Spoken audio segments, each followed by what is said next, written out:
चलिए exercise 7.1 class 9 का 6 number question है। बड़ा ही इंपॉर्टेंट क्वेश्चन है, एग्जाम में पूछने के लायक है। गिवन दिया हुआ है कि AC इक्वल AE और AB इक्वल AD और कोण BAD जो है बराबर है कोण EAC के।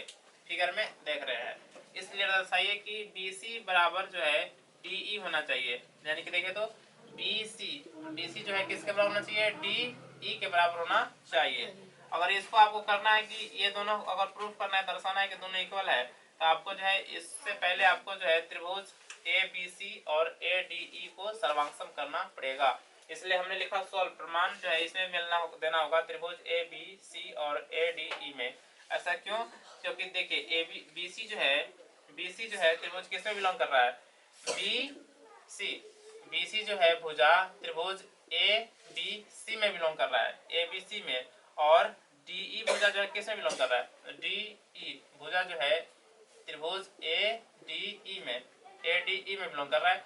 इसलिए हमको क्या करना पड़ेगा कि सिद्ध करना पड़ेगा कौन कि त्रिभुज ABC और ADE सर्वांगसम है, सिद्ध करना पड़ेगा। चलिए ठीक है, तो इसमें पहले तो जो गिवन दिया हुआ है कुछ बातें उसको लिख लेते हैं।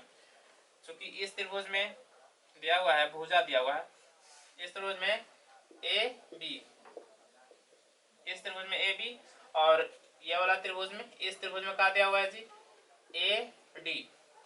AD दिया हुआ है। ये चूंकि इक्वल है, क्यों? क्योंकि गिवन दिया हुआ है, क्वेश्चन में दिया हुआ है, इसलिए हो गया।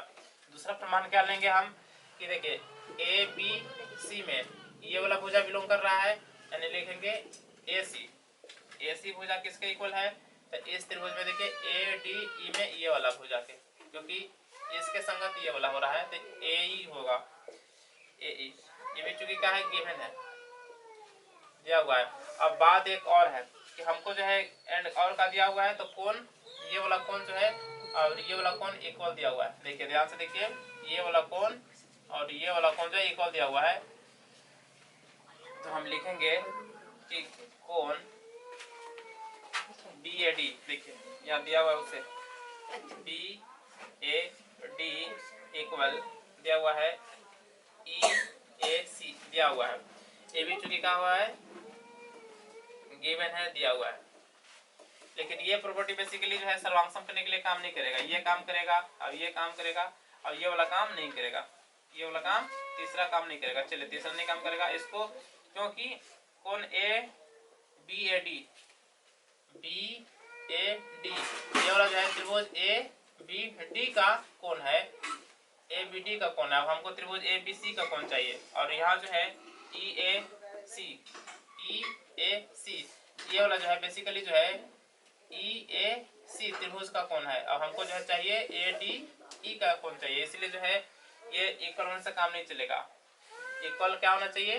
तो ये वाला कोण और ये वाला कोण को इक्वल होना पड़ेगा। तो देखिए इक्वल करते रहे, कुछ नहीं है, इसी कोण में यही वाला जुटा है, तो ये वाला कोण बना, और यही वाला कोण में यही वाला छोटा सा यहीं पे जुड़ा है, तो ये वाला कोण बना। इट मींस कि अगर दोनों त्रिभुज में हम ये वाला कोण सेम इतना दोनों में जोड़ दें, तो ये दोनों भी इक्वल रहेगा, क्योंकि दोनों तरफ सेम जोड़े तो अंतर नहीं पड़ेगा, इक्वल ही रहेगा।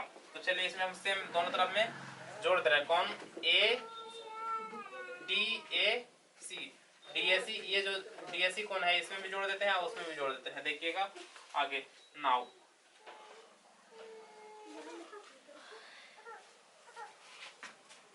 लिखेंगे दोनों तरफ DAC कोण DAC जोड़ने पर जोड़ दीजिए। जोड़िएगा तो क्या होगा? कोण BAD प्लस इसमें देखिए जोड़ रहे हैं DAC, कोण DAC जोड़ दिए इक्वल। अब देखिए इसमें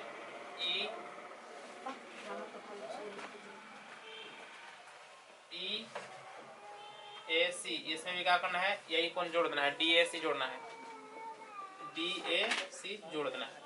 अब चलिए जोड़ेंगे तो क्या मिलेगा?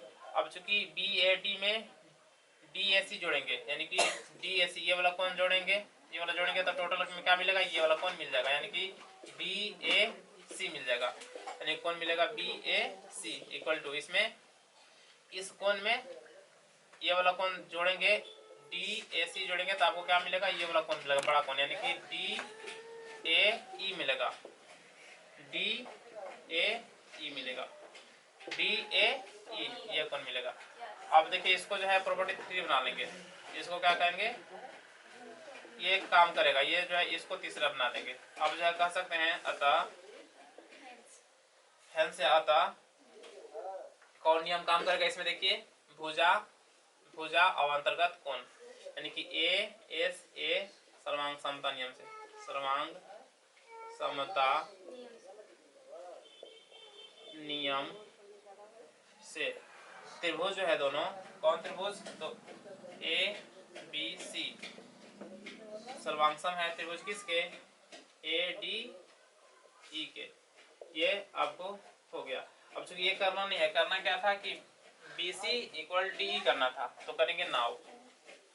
अब चूंकि जो है ये दोनों त्रिभुज चूंकि सर्वांगसम है, इसलिए कह सकते हैं कि CPCT नियम से आपका जो दिया हुआ है BC इक्वल क्या हो जाएगा, DE, यानी कि यही हमको प्रूफ करना था, जो प्रूफ हुआ। तो फ्रेंड्स ये समझ में आया होगा।